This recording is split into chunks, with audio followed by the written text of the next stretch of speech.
I'm Cenk Uygur from the Young Turks, sitting in for Chris Jansing. Tonight, the Senate votes on a $26 billion package to help states deal with the budget crunch. The bill will need Republican votes to pass, but as with any spending bill, that could be a tough sell. The GOP has been reluctant to sign off on any spending bills, unless, of course, it's for war. But they do love their tax cuts. Is there hypocrisy in blowing a $678 billion hole in the budget with tax breaks for the richest 2% of the country? Despite all of this, the GOP is still talking a good game about the deficit. In the debate on the House floor, Congressman Steve King takes aim at his colleagues. We cannot tolerate a Congress that drives up the spending in America, that runs in a $1.4 or $1.5 trillion deficit. That is 10 times the average deficit under George Bush. Joining us now is economist Art Laffer, chairman of Laffer Associates and key economic advisor to President Ronald Reagan. First, let me start with this, Art. You just saw that clip. And I did. Wasn't 1.2 trillion of that 1.4 or 1.5 that Steve King's talking about handed to President Obama by President Bush? You know, neither one have been very good with regard to the deficits. It's a bipartisan ignorance here, I think. All right. Well, actually, first of all, they want to blame it on Obama, so they're saying 1.5 trillion as if he came up with it. But actually, let's look at the charts, because I think the charts are very important. There's a deficit chart, and I want to show that to folks at home here. Sure. And you see in the chart that there are blue areas for Democratic presidents and red areas for Republican presidents. And as you see there, it begins to rise under a Democratic president, but under Reagan, the deficits skyrocket. That's that big red in the middle. And under Clinton, the Democratic president, they dip. And then under Bush, they skyrocket again. So those are the deficits. Let me show you one more chart here before we follow up here. And that's public debt to GDP ratio, because those are deficits. Now, this is the debt accumulating. Before Reagan, it's 33%. After Reagan and George H.W. Bush, it goes up to 64%.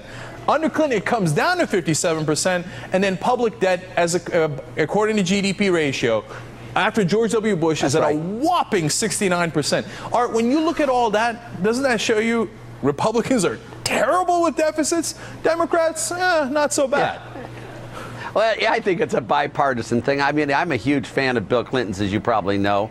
I voted for him twice, and I thought he was a great president. I thought Reagan was a great president as well. I'm not a huge fan of George W. Bush, and I'm sure not a fan of Obama's. These last two presidents have just done a disastrous job to the U.S., and those deficits are larger than ever. But they're not only large deficits, Cenk, and what I think is important here is they're deficits not by doing something constructive to rebuild America. They're deficits that really are just spending people not to work, and that just doesn't make sense to me. I'm an economist. If you tax people who work and you pay people who don't work, you're going to get a lot of people not working, and that doesn't make sense to me. Well, if you put money into unemployment, it actually has a good multiplier effect for the economy. But I want to go to the core. I want to go to the core of your idea of supply side economics, because Reagan did supply side economics, and if you look at the deficit, you look at the debt, it didn't work. Well, I don't know that that's true. I mean, if you look at economic growth during Reagan, it was really pretty spectacular. And economic growth under Bill Clinton was spectacular. Economic growth under John Kennedy, economic growth under Harding and Coolidge, all those were supply-side administrations. I think they did a very good job, but you pays your money, it takes your choice. But I surely would rather have Reagan and Clinton than I would Johnson, Nixon, Ford, and Carter. But wait a minute, bipartisan ignorance is... Art, am I wrong? Clinton raised taxes. He didn't do supply side economics. He raised the income. He did raise the income tax, but let me tell you what he did do. He pushed NAFTA through Congress. He cut government spending as a share of GDP by 3.5 percentage points. That sure as heck isn't Obama or George W. Bush. He also got rid of the retirement cap on Social Security recipients. He also eliminated the capital gains tax on owner-occupied homes. He put in welfare reform. I mean, all those are wonderfully supply-side policies that I was very proud to have been a big Clinton supporter and voted for him twice. But Art, the heart of supply-side economics is if we cut taxes, we'll get a better economy. George W. Bush cut taxes. I mean, it was a record-setting cuts, and what we had was a disastrous economic crash. Doesn't that show you something? Sure it would. I mean, tax rates are very, very important. Don't get me wrong. But so are lots of other things. Trade, free trade's very, very important. Government spending's very, very important. Sound money is very, very important. And so is regulation. And, you know, when you look at the whole package of supply side, you want low flat rate taxes. You want restrained spending. You want a sound money. You want minimal regulations. And you want free trade. And those are the supply side set. Not one thing dominates everything. But yes, you're right. Raising tax rates on the upper income people by Bill Clinton, I thought was not a good thing for him to do. But the other stuff was so much good that it way overweighed that, in my view. Well, you know, now we can get into the whole history of America, but every time we raise taxes on the rich, actually the economy takes off, the middle class grows. That's what Clinton did. No, that's not true. That's between 1950 and 1970, 1945 to 1980, actually. The top tax rate was between 71% and 94%, and we built the great American middle class. No, but let's take Kennedy when he cut the highest tax rate from 91% to 70%. You got the go-go 60s.